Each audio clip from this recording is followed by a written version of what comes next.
Great morning, great morning. I'm Carolyn Coleman, Councilwoman here in this great district, District 10, the best district I know. And I am privileged this morning to have with me our Congressman, District 6, the best congressman that I know, and that is Congressman Cleo Fields. And so today, our congressman and I will just have a conversation with you to be able to just get information. This is all about getting information out to Baton Rouge, but especially District 10 and the 6th District of Louisiana. And so I say, great morning, Congressman Fields. Good morning to you. And I just had, I feel a certain way when I'm in the best councilmatic district I was going to say in the state, but in the world, But it is so good to be with you, Councilwoman Coleman. I really appreciate what you do with these young people, and I've been seeing the pictures. I've been seeing, all of the clippings of how your camp worked this past summer, and kudos to you because that is just so important. It's so critical that we intervene in people's lives when they're young, and Senator Selders have made it very clear to me and the Louisiana Leadership Institute that he expects a better, a more firm partnership between the Louisiana Leadership Institute and your summer programs, your year-round programs, because it's needed. And I personally want to thank him for his commitment. He is still supporting the Louisiana Leadership Institute, and the Louisiana Leadership Institute will be able to support the partnership with more programs here at the Leo Butler Center. And thanks to Larry, I appreciate it. And I'm just so amazed with what you do. And I appreciate you. This is my favorite part of being councilwoman, and that is working with these children and making a difference in their lives and exposing them to any and everything that can be imagined. And along with the children, we have the parents, and that is of utmost importance. We have an arm there where we make sure that they understand the importance of being involved with their children's education and their growth. And so we are here today just wanting to appeal to the parents that children is their most important resource that they have. And I don't know a parent that does not want the best for their children. And it is up to us to make sure that we are in a position to help them where they need help in this process. Our summer program acts as the bridge. Children are in school, then we are the bridge in the summer, and now we're getting ready to go back, Congressman. And so today, that's what we want to talk to our parents about, the importance of this going back. Yeah, absolutely. And I remember when I was growing up right here in this community, the Leo S. Butler Community Center really was a place where we could come. And we would always see the elderly because the elderly, they have always had an elderly program here. And then we would go right across the street to the YMCA. Yes. It was called the Barranco Clark YMCA. And that's where we learned games. That's where we learned how to ride motorbikes. That's where we learned how to play basketball. In fact, I had a basketball team over there. It was called the Warriors. Wow. But it gave us something to do as kids. Something constructive to do, because we can say, I remember when, under, I think it was President Bush, it was, First Lady said, just say no to drugs. We got to give kids something to say yes to. Yes. And the YMCA and the Leo Butler Community Center gave us something to say yes to. And I'm here with you today. I am so glad that you and I have such a great partnership for young people because it's so important. And I'm just delighted to be here. Yes, sir. Yes, sir. And so I want those children, our children, to be able to have some of those experiences. And then I want to say to you all out there, when you have those experiences, then you can be the congressman as well, or the councilwoman as well. That's right. And so, parents, I want you to say nothing but positive statements to the children about what they can do, what they can be. Congressman, you know, we've stopped asking children, what do you want to be when you grow up? We've stopped asking them that. And that is an intricate question that we must keep before them, and then they keep saying it over and over, being redundant with that. And so that is of utmost importance. Yeah, let me tell you why it's so important and the impact it had on my life. I mean, when I was at Reddy Elementary, which is now closed, Reddy Elementary was right down the street, and that's where I went to elementary school once I moved here from West Baton Rouge Parish. And the first day of school, that was one of the things you had to say. You had to stand up, state your name, and what you wanted to be in the future. And I would, in elementary school, I wanted to be a police officer because I loved the uniform, the badge, and all of that. And most kids in elementary school, they wanted to be a police officer or a fireman. And then some would, would say other things. But it wasn't until the 6th grade in Ms. Dickerson's class at McKinley Middle School, the first day of school, you stand up, state your name and what you want to be. And the students before me, they weren't saying fireman and police officer. They were saying things bigger. They were saying, I want to be a school teacher. Some would say, I want to be a lawyer. Some would say, I want to be a doctor. And so when my turn came around, I felt like I would be a geek if I said police officer. And so I just wanted to, be something bigger than everybody else in the class. So when Ms. Dickerson called on me, I stood up and I said, I'm from a very large family. Everybody know my history of my past.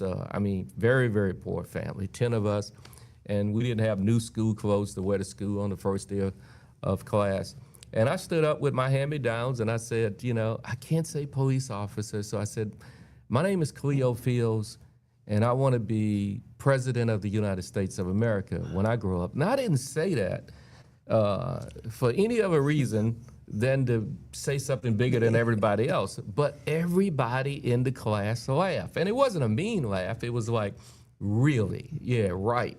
But I took that home, and we didn't have internet and all of that. So Mom would have encyclopedias, and I, turned to president, and it was that day that I said, okay, I'm gonna get the last laugh. I'm gonna be president. I am going to be president, and that's where I started concentrating on politics, and I learned that presidents, modern day presidents, had to finish school. That inspired me to, finish school.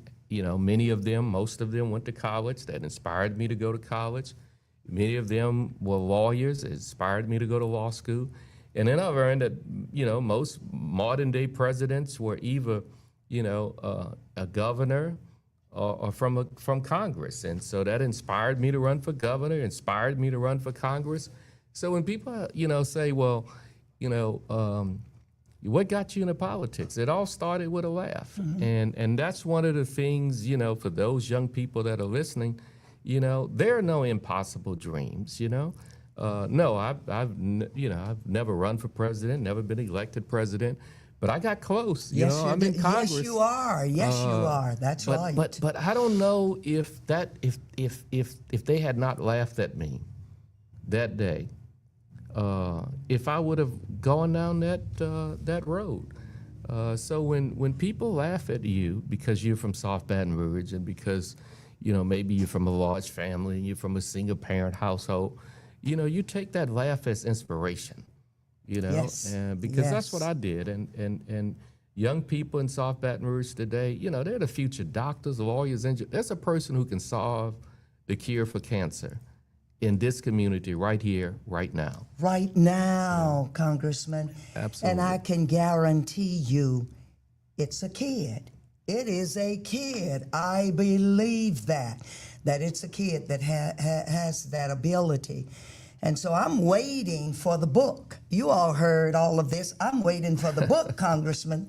And so, yes, indeed, you may not have been the president of the United States, but I want you to know that you are our president. You are this city's, Baton Rouge's president, because you've opened up many doors that I don't know if the president in D.C. would have been able to. You've caused so much to happen. I don't know of any other congressman that give up their Saturday mornings to go and interact and teach and train a bunch of children. I don't know any. And so you're our president. But when they say it takes a village to raise a child, that is so true. I mean, I stand on so many people's shoulders. I mean, obviously my mom, Yes. raising all 10 of us, and she just, my mom, barely finished the 3rd grade. Same thing with my dad. But she was like really hard on us about education, Yes. because she knew the value of education, and she made sure that all of her kids finished high school, and many of her kids went to college. And I would often say, why is this woman so concerned about education? And she barely finished the 3rd grade, because she knew the value of it. Yes. But it took that whole village, not only my family, but my extended family. It took people like Ben Jeffers. Yes. Ben Jeffers took me in. He was living on Mayflower. I was living on Mary Street, and he saw something in me, and he said, this kid has potential. And I would wonder, why is this grown man spending so Yes. much time with me? I marched from Shreveport to Baton Rouge for the voter registration march when I was a sophomore at Southern University. And it was because of Ben Jeffers and A.Z. Young. So there's a whole village, my next door neighbor, the Thomases. I mean, Ms. Willie Thomas. I mean, she would, when we didn't have a whole bunch to eat, she would always send something over, for mom. And so, this no one can do it alone. No one. It takes, you have to lean on somebody. And now that I've been through that, and I want these young people to lean on me. That's why I try to give them as you do, every opportunity possible. My first, the first trip I took out of Louisiana was when I was a student body president at Southern. I never flew on a plane until I became student body president. Yes. I had this dream. I wanted to fly on a plane, and I wanted to spend a night in a hotel. That didn't happen until I became student body president. I would go to the Baton Rouge airport and see those planes take off, and I was like, wow, one day I want to be on one of those planes.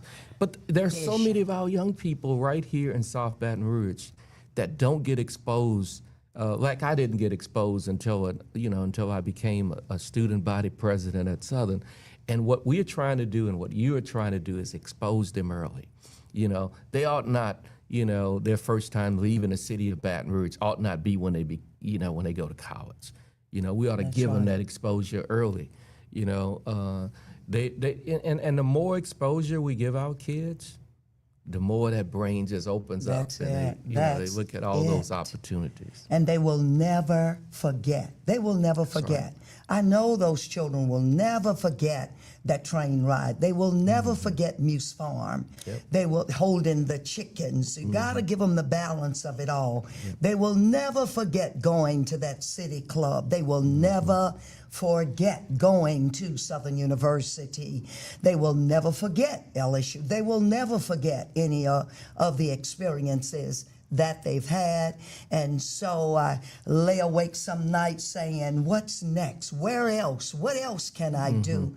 And you start now planning for that time of what else. Yeah, you keep doing it. Keep doing it. Keep it going. And so I am I'm just elated. I'm just grateful to be able to be in the position to be able to have hands-on our children. And that's what I like about being the council person, that hands-on effect there. But I want this to be spreaded throughout our cities. Let others catch on to this and understand the importance of exposing our children, wrapping our arms around them.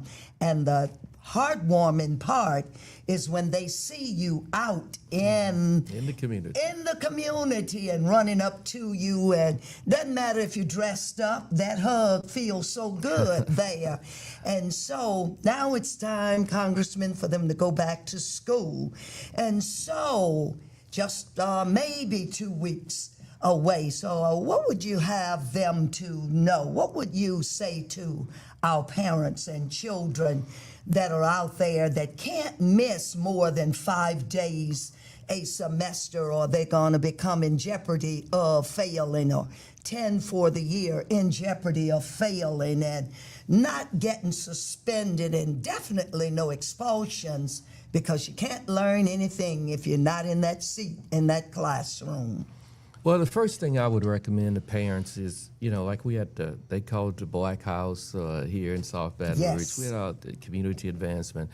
Get your kid in a program like your program. Yes. Get them in leadership. I mean, leadership is somewhat prohibited to a lot of our children because it's so far away. But it's not for your program. So that's one thing I would really emphasize on to parents, because some of the things you are able to do to these kids, the parents are not able to do. Now, let me explain what I mean by that. I have 2 boys, and I could talk to my 2 kids until I'm red in the face about doing certain things. That's right. That's right. They are very respectful, and they'll listen, and then they'll go do something a little bit opposite of what I've recommended. But if Ben Jeffries talked to them, somebody outside of the family, That's just right. talk to them a little bit, it's somehow they like, okay, because we expect that from our dad. That's right. Oh, I didn't expect that from the neighbor. So maybe there is some truth to this. Maybe Yes. I need to follow those instructions.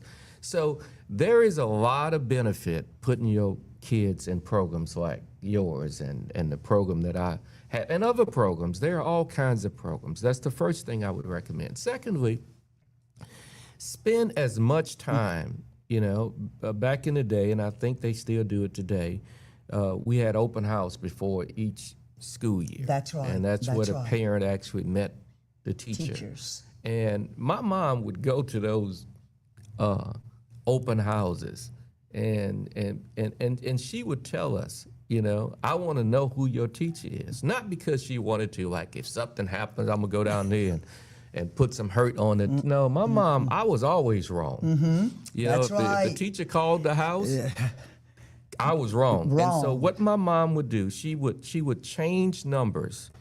She would get the teacher's number, and she would give the teacher her number. And there's just something different that takes place in that classroom when the child knows that the teacher knows his mama and the mama knows his teacher.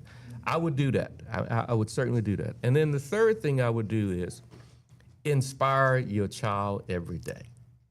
Kids, there's so much mental, I'm not a psychologist, and I don't have any training in mental health at all.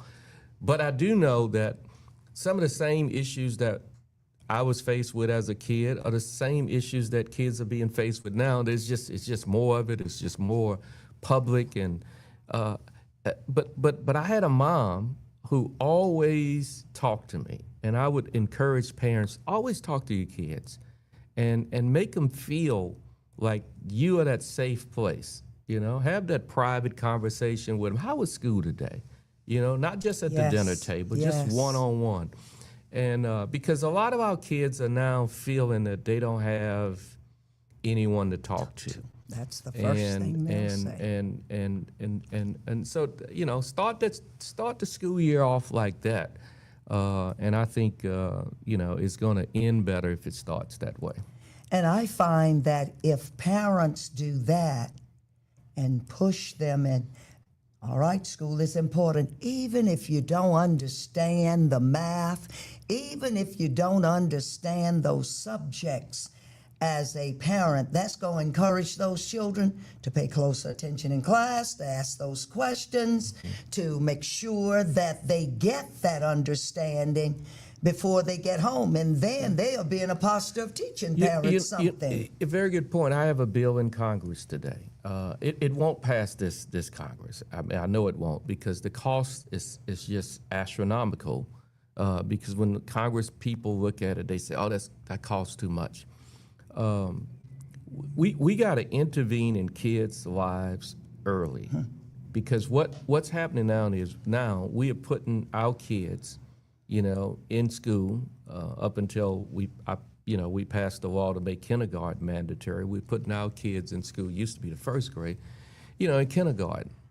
And then when they get to the third grade, the local government tests them, and then they read below the grade level, and then kids feel, nobody want to be somewhere where they feel like they can't perform. That's it. So what we need to do as a nation is invest in children early, from 2 years of age. Now, I would debate that that's too late, but I got to start somewhere. So from 2 years of age, I want a parent to be able to take her kid to an early learning center. Yes. And the government pays Yes. for it, because it costs the government more on the front side, but it will cost the government so much less on the back side. Because when that kid is exposed to some type of form of learning at 2 years of age, and then when he gets to kindergarten, he's ready. When he gets to first grade, he's ready. And then he's going to feel good about school. He can read. That's right. He can That's write. right. And it's like, "Mom, I can't wait to go to class That's because we're right. going to talk about this and that." And I think that's the big divide in this country. And the government will end up spending less money on my plan, because they won't have to spend as much money on incarceration and on putting people in jails and prisons and putting them in, in-school detentions and all of that. It makes so much sense, because I believe that our kids are great. It is that we just don't put enough of that energy in them early so that they can compete in the classroom and feel good and comfortable about it. And I'm determined to pass this bill. If I can pass this bill, I'll leave Congress tomorrow, because that's a game changer. Just like in the state legislature, I had to make kindergarten mandatory. Mandatory. Can't let a kid start at first grade, because he's not going to be able to compete with kids who have had that pre-K early in life. It's not fair to our children. So, that's the other thing. For parents who just had a kid, get them in early learning. Get them in early learning, and just know that I'm working in Congress every day to open up more spots so that will be available to every kid, because that brain grows the most between birth and 4 to 5 years of age. 90% of the brain has grown. We got to get our kids in early. Got to. And armed to that is we've got to teach our parents what this entails. Everything, a little child is not ready to do writing, but they can go in that cabinet and can sort cans, the vegetables, the fruits, the whatever. It's some things at home that they can do that can build on when they get ready to go to that early start school there. And so, parents, you've got the greatest job that anybody living can have, and that is to grow a kid. And even here in Baton Rouge, we have Head Start. We have early Head Start, and I'm so grateful that we've had conversations with Head Start up there, Dr. Zanders and Dr. the entire team up there, to let them know the importance of this, to get out, to recruit, to bring them in. We've got to get them early. And so, as you said, 0, well, we still have 0-2 to do. But with that early head start, we have some 3-year-olds that we can definitely get in there. Dr. Katina Roberts, oh my, I'm going to get her on here, and Dr. Zanders, so that they can talk about what that entails when we talk about Head Start. And that's what it does. It gives the children a head start. And that's all we want for ours. And parents, I want to hear you all. I want you all to be vocal at meetings, vocal at the schools in a great way, in order that our children will get what they need in order to be able to succeed and be able to neck to neck with the others, being able to rock and roll. And I tell you all the time, children, I need you. As I get older, I will need the skills that you all have. We need them, Congressman. We need them. And parents, you've got to continue to encourage your children, to let them know they're the best. I see 2-year-olds that can take that cell phone and hit it so many times and find Coco Melon until it's unreal. And if it's not the one they're looking for, they're going to keep on until they get the one. So I know it's in them. I know it's in them. They're exposed to it. That's the word. At a young age. At a young age. And so parents, you've heard it. So the congressmen have told you what you must do in order to make your child's year successful. And on Saturday, and I know they've had many congressmen, but on Saturday, we're going to give you what you need, parents and children, to start this school year off. It's very, very important to be equipped to do your work. It's very important to not just start a thing, but you must finish. So we're going to have our back to school giveaway, school supplies right here. And we've got some barbers that's going to come, and we're going to give the gift certificates to you. I know you all want to be all clean and cut closer to the school time. So we're going to give you the certificates to come and just get out there, and you just be ready from head to toe, inside and out. So that'll be here at the Leo S. Butler Center beginning at 10 o'clock this Saturday, August 2nd. You know, you think so much like me. Or I think so much like you. Oh, no. Carolyn. We think so much like each other. This Saturday, we have our back to school with the leadership kids. Okay. And we have a barber day the week before school start where, and let me give Ray Jays a shout out. Because they actually bring his barbers who are in training over to leadership, and they actually, cut their hair and it's just an amazing thing. Look, we need more programs like Carolyn's program, like leadership, and all of us have a role to play. And look, I'm talking now to the grown folk. If you don't have to have a program, just help programs that you may be able to come and just help out at a program, or just contribute some school supplies. That's right. I was in Shreveport about 3 years ago, and I was speaking to a kindergarten class. These kids all had pre-K. I mean, they all had early learning. These kids were able to tell me the capital of every single state in the union. Kindergartners, and our kids will have to compete with them. Listen, early childhood education is so important, and we're doing everything we can do to open up opportunities for kids early. And I want to thank you for all you are doing, all you will do, and you just inspire me so much, and I appreciate you. And with that, y'all, I'm going to have to go before I lose it here. But yes, I appreciate you and all that you do. And I know that it is not easy on the level in which you're on, because it's not easy on a local level, but I am grateful to know that you're there fighting for us. And I say to you, keep on keeping on. Your mom is proud. And so you have it there, Baton Rouge, our Congressman Cleo Fields and Carolyn Coleman, Councilwoman here in the best district there is, and that's number 10.